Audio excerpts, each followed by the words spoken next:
Hi guys, channel को subscribe कीजिए और वीडियो को लाइक शेयर करना ना भूलें। बात करते हैं टीवी सीरियल अनुपमा के आने वाले एपिसोड की।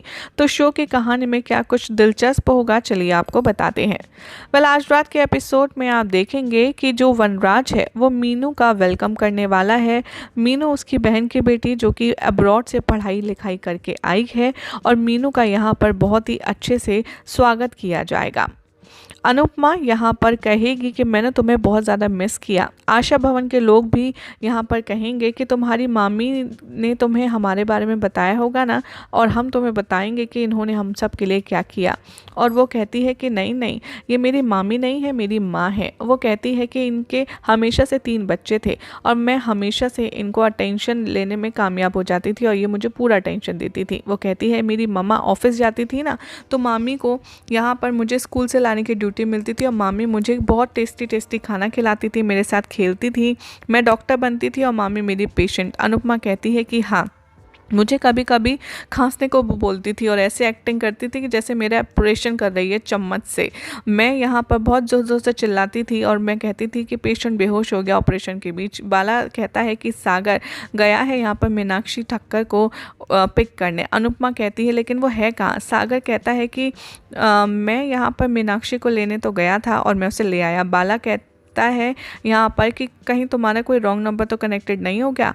इंदिरा कहती है भगवान, अनुपमा बस मीनू से मिलना चाहती है, उसे जल्दी से मिलवा दीजिए। मीनू कहती है सिर्फ ऐसी चीज़ें भगवान ही करते हैं। सागर यहाँ पर कहता है बिल्कुल ठीक कहा आपने, इसीलिए तो हम आए हैं। अनुपमा यहाँ पर मीनाक्षी की कॉल रिसीव करती है कि उसकी जो फ्लाइट है वो मिस हो गई है, वो नहीं आ पाएगी। मीनू कहती है आप क्या मेरी आरती करेंगी? करने का सोचा था। अनुपमा कहती है नहीं, ज़रूर बा तुम्हारा इंतज़ार कर रही होंगी आरती के लिए। मीनू यहाँ पर कहती है नहीं, पहले आप मेरी आरती करेंगी प्लीज़, और बा अपसेट हो जाती है। वनराज भी गुस्सा हो जाता है मीनू के ज़बरदस्ती पर।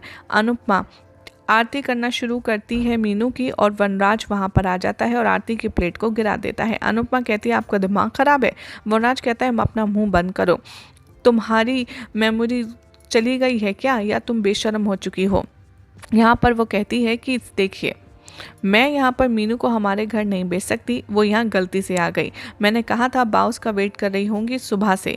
वो कहता है कि मुझे कुछ नहीं पता, ये सब सागर और तुम्हारी ये सब प्लानिंग थी। अनुपमा कहती है कि आप अपना दिमाग यूज़ कीजिए, मैंने तो मीनू को इतने सालों से देखा भी नहीं है और सागर को कैसे पता होगा कि यहाँ पर मीनू आने वाली है। वो चिल्लाता है मीनू को उसकी बात ना सुनने के लिए। वो कहता है, वॉर्न करता है कि मैं आशा भवन को जला दूंगा अगर इनके साथ तुमने कोई भी रिलेशनशिप रखा। वो मीनू से कहता है तुम चलो बा के पास। मीनू कहती है बा से कि मैं उनको हर्ट नहीं करना चाहती, इसलिए मैं जा रही हूँ, अदरवाइज मैं उनकी शक्ल भी नहीं देखती। वो ऑटो से उतरती है और वो देखती है मामी को, उसके पास भागती है। वो कहती है सॉरी बा, सॉरी, सबको सॉरी बोलती है और वो बा से ब्लेसिंग्स लेती है। वनराज यहाँ पर कहता है कि चलो अंदर चल के बात करते हैं। पाके या मीनू से कहती है आओ। मीनू देखती है अनुपमा को और उसके पास जाने की कोशिश करती है। वनराज जितने में अनुपमा के आश्रम आता है और उसे ऑटो वाले को बुलाता है और उसको पैसे देता है उसकी फेयर के। वो कहता है कि तुम बाकी का सामान हमारे घर में रखो, मैं खुद उठाने आऊँगा। अनुपमा सागर से माफ़ी मांगती है। सागर कहता है कि नहीं नहीं, कोई बात नहीं, और वो चला जाता है चेंज करने। वो सारा सामान स्माइल के साथ रख देता है। मीनू बा को हक करती है, उसकी ब्लेसिंग्स लेती है, वनराज से माफ़ी मांगती है कि मैं आप सबको हर्ट नहीं करना चाहती थी वगैरह वगैरह।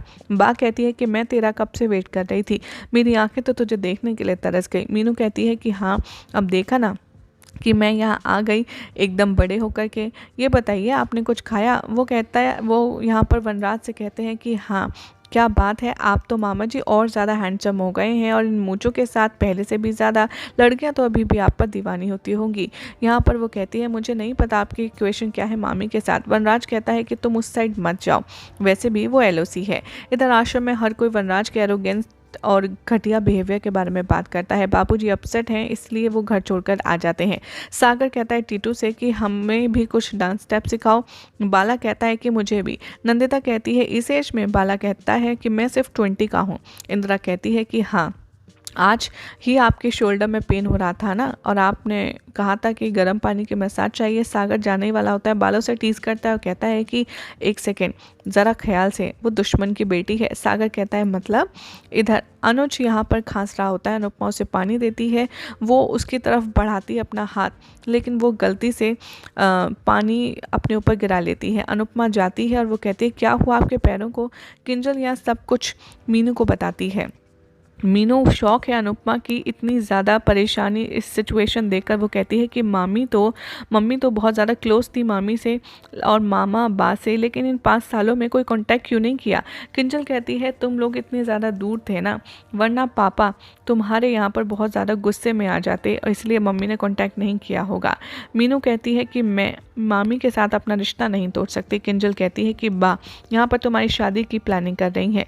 मीनू कहती है कि बा ने मेरी शादी फिक्स कर दी एक सर्जन डॉक्टर से, और यहाँ पर रोमांस तो हुआ ही नहीं, और मेडिकल टर्म्स का क्या। तभी वो कहती है कि नहीं, मैं बताती हूँ मुझे कैसा लड़का चाहिए। वो कहती है कि पहले मैं उसकी फ्रेंड बनूंगी। सागा यहाँ पर मीनू के स्टेथोस्कोप को देखता है और सोचता है कि ज़रूर उनका ही होगा। मीनू यहाँ पर जाती है और अपना स्टेथोस्कोप देखती है। नंदिता उसे काम डाउन कराने की कोशिश करती है। जो बेबी रो रहा है, इंदिरा यहाँ पर कहती है कि तुम इसको पालने में डाल दो। नंदिता डालने से मना कर देती है। इंदिरा कहती है अनुपमा काम कर रही है इतने टाइम से। नंदिता कहती है कि हाँ, वो बेबी के लिए तो इतना काम करती है सारा। अनु जाता है वहाँ, बेबी को अपने हाथ में लेता है और बेबी रोना बंद कर देता है। वो कहता है नंदिता से तुम कैसी माँ हो, अपने रोते हुए बेबी को चुप नहीं करा सकती। वो नंदिता पर चिल्लाता है और कहता है कि आखिर तुम बेबी को मेरे हाथ में क्यों नहीं दे रही हो। और जैसे ही वो यहाँ पर बच्चे को लेता है, वो लौटाता नहीं। अनुपमा वहाँ आती है उन दोनों की बात सुनकर, और वो आध्या को कॉल करती है और आध्या रोने लगती है। यही सब दिखाया जाएगा शो के अपकमिंग ट्रैक में। अब देखना होगा, काफ़ी इंटरेस्टिंग कि आखिर कैसे यहाँ के शो की कहानी में और ज़्यादा अमेजिंग ट्विस्ट आता है। फिलहाल तो चैनल को सब्सक्राइब कीजिए, वीडियो को लाइक शेयर करना ना भूलें।